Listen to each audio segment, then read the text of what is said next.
The one thing I really spend a lot of time evaluating and understanding during my editing and consulting sessions is the applicant's fit with the schools they are targeting. For every application element, resume, essays, and recommendation letters, you have to be completely aware about the perception someone from the admissions team would have about your culture, city, country, region, pre-MBA industry, pre-MBA function, your current employer, your previous employer, and the goals that you cite for the application. From all these first impressions, nothing is more important than these three fit factors. Number one, values. Each school has a brand because the admissions team ensured that they attract students with similar values. If you start writing your application essays without understanding the DNA of the school, you will shortlist the wrong examples. It's like movie making where even the best actors can't rescue a mediocre script. But an excellent script can be made memorable by actors with average skills. This is one focus area that most applicants don't pay any attention. Once you shortlist the wrong examples, no narrative exuberance will save you. That's why it's strange when applicants are obsessed only about writing memorable phrases and not about capturing their unique voice and connecting it with the school's values. Number two, exposure. This is a controversial topic. Last year, I received numerous tips from applicants in China that US schools were hesitant to accept Chinese applicants who had no connection with the US, either as an undergraduate student or as a partner doing business. This could be the result of the growing power struggle between the US and China.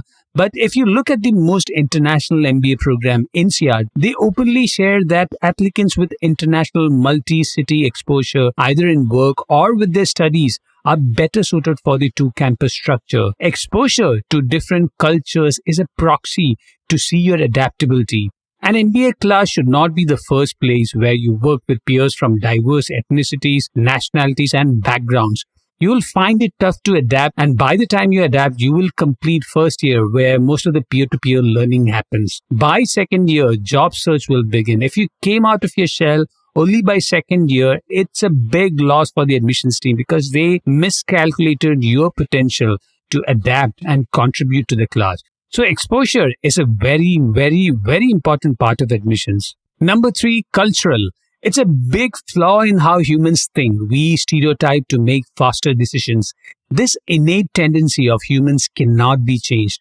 One common myth that caused a huge controversy was the intentional denial of admissions to Asian Americans in Ivy League schools to avoid overrepresentation of the ethnicity. Asian Americans tick all the checkboxes for an ideal student: hardworking, great extracurricular, and impressive volunteering. The investigation revealed that one of the admission persons used a stereotype of not social enough to reject an Asian American applicant. So you should be aware of your competition from similar background and ethnicity. If you're an Asian American and most of your friends are quoting instrumental music as a strength, maybe you should shortlist examples that break the stereotypes and confirms fit with the culture of the school. If the school values such extracurricular fit with the stereotype.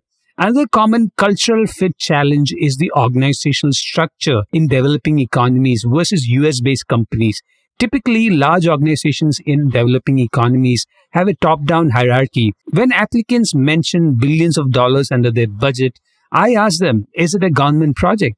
If it is, such projects are typical in Asia. Suddenly, these numbers are not a differentiating factor.